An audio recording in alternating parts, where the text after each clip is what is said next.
What was I gonna do? I ain't had nowhere to stay, so I lived in the car. I had $35. And I said, come on, God, man, I've been trying to make this dream come true. You done left me out here like this. And I was crying so hard that he just said, I didn't like hear a voice or nothing, but he spoke to me, and however he said, if you get up, I'm gonna take you places you ain't never been. Now I was finna quit. So I said, skip it. I'm gonna quit anyway. So I got in my car, I went to a payphone, and I was gonna call my dad. You remember back in the day where you could punch in a code and call your answering machine and get your messages? So I called, and I punched in the code, and it said, doop. He said, hey, Steve, this is Chuck Sutton with Showtime at the Apollo. We saw a tape of you. You're very funny. If you could get here Sunday night, we'd love to put you on television. Call me back. Let me know if you can make it. So I hung the phone up. I'm crushed because my whole dream of being on TV, and I couldn't get to New York. I got $35. How am I gonna get to New York? I can't make it. So I'm standing there at the phone booth and tears just coming down my face. I said, God, so that must be a sign for me to go home. Cause this it, I ain't even got the money to go to the Apollo. My whole thing, I wanted to be on TV, I couldn't even make the dream come true. This is the most messed up moment. And so I said, man, let me call this dude back and see if he said this Sunday. Because maybe he said next Sunday and I can hustle up a little bit of money or something. I don't know what I'm gonna do, but let me just call him back. So I called him back. Steve, this is Chuck Sutton, Showtime at the Apollo. We saw a tape of yours. You're very, very funny. Look, we have an opening Sunday night at Showtime at the Apollo. If you can make it, we'd love to put you on TV. I said, it's this Sunday. Before I hit the button, I heard, doop, you have another message. Now, it wasn't there before. So I punched my code in. I listened to the second message. It said, Steve Harvey, this is Tom Sobel from the Comedy Caravan. This was a Thursday. He said, I have a gig in Jacksonville, Florida on Friday night that pays $150. If you can get there Friday night, you'll make $150. So I called him back and I said, hey, Tom, did you get a gig away? He said, no, it's still available.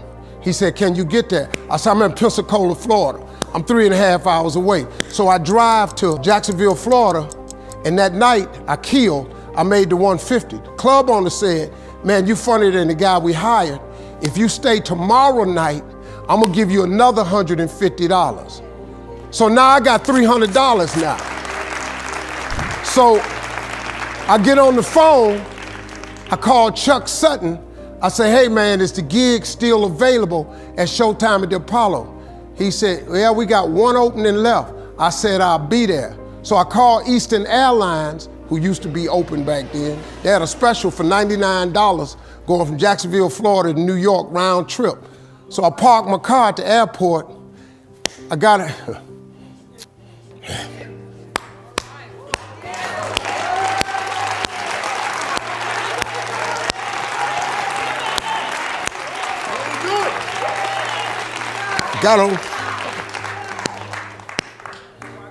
Got on plane, flew.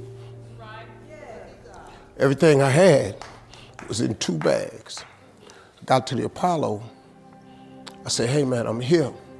I got there at 11 o'clock in the morning. He said, you can't stay here because you don't come on to the late show tonight. I said, man, I ain't got nowhere to go. I said, if you just let me stay in this building, man, I ain't gonna move around nothing. I ain't got nowhere to go. I'm in Harlem, I can't go back out here. I got these 2 bags. I got victim wrote all over me, man. So he said, all right, if you go upstairs, don't come down. So he put me in a dressing room on the 6th floor. So that's where all the comedians was. So I stayed up there. I got hungry around 3 o'clock, man. I couldn't take it no more. So I went back downstairs, a dude named Alton Liston. I said, hey man, he said, man, I thought I told you, don't come down them damn steps.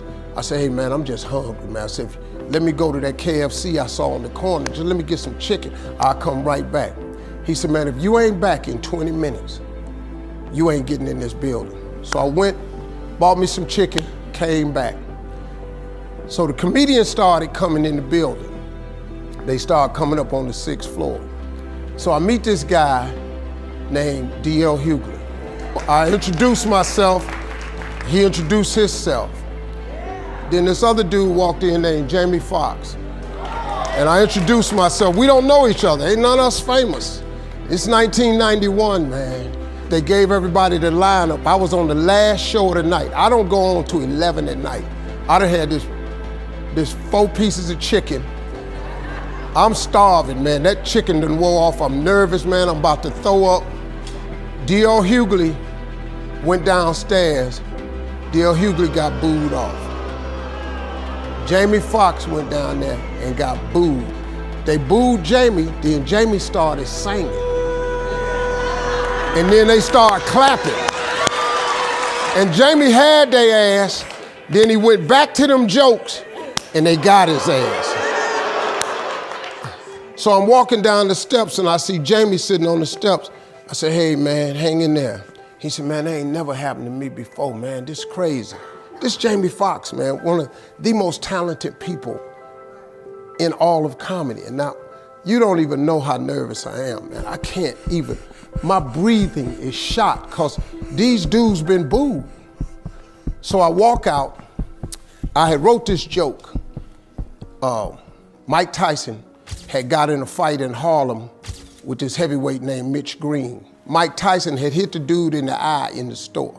Now he was on the news, his eye was swollen. So the joke I wrote was, they was interviewing Mitch Green and he was telling everybody what happened, but his eye took over the interview. And I wrote this joke that his eye started talking and was just, I tell you what happened. The heavyweight champ's fist is coming towards my face. I just said, Lord, Lord, Lord. And I wrote this whole joke about this dude's eyeball talking. And when the punch came, and all this here, the Apollo, man, they went crazy. They lost their mind. I got a standing ovation, man. I walked off stage, man, just started crying. I couldn't believe it. And they paid me. I made $750 for being on TV for one night. I'd never made $750 telling jokes in one night. And so that was my first television appearance. A couple weeks later, Sinbad was the host of the show. He got this job on Different World. And so he quit.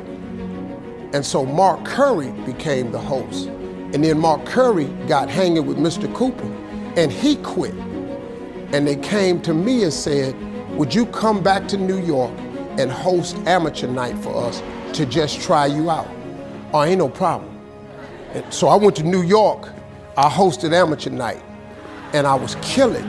But every time we went to commercial break, I was supposed to let the warm-up act take over like Ruben does. But I knew not to let the warm-up act do that because he would change the attitude of the crowd because the Apollo was a wild place. So I stayed out there. I did the warm-up and the hosting. And I created a bond with that audience. And that's how I got on TV. It was my very first TV show. I hosted Showtime at the Apollo. I ended up being the longest running host in the history of Showtime Apollo. I did that show for 8 years. Nobody ever did it for 8 years. And that was my turn back moment. See, in your life, everybody has a turn back moment. You have a moment where you could go forward or you can give up. But the thing you have to keep in mind before you give up is that if you give up, the guarantee is it will never happen. That's the guarantee of quitting, that it will never happen no way under the sun. The only way the possibility remains that it can happen is if you never give up no matter what. Because God is always coming. He's never too late. At your worst moment, look man, when they told me I had to be in New York, I saw no way I could get there. But that God though, he make the phone ring. I end up in Florida, I make $300. Then I go to New York, I make $750. Almost got $1,000 out of nowhere. That's what happened to me. That was my moment of never giving up. That's when I first learned that faith was everything, that that you have to remain faithful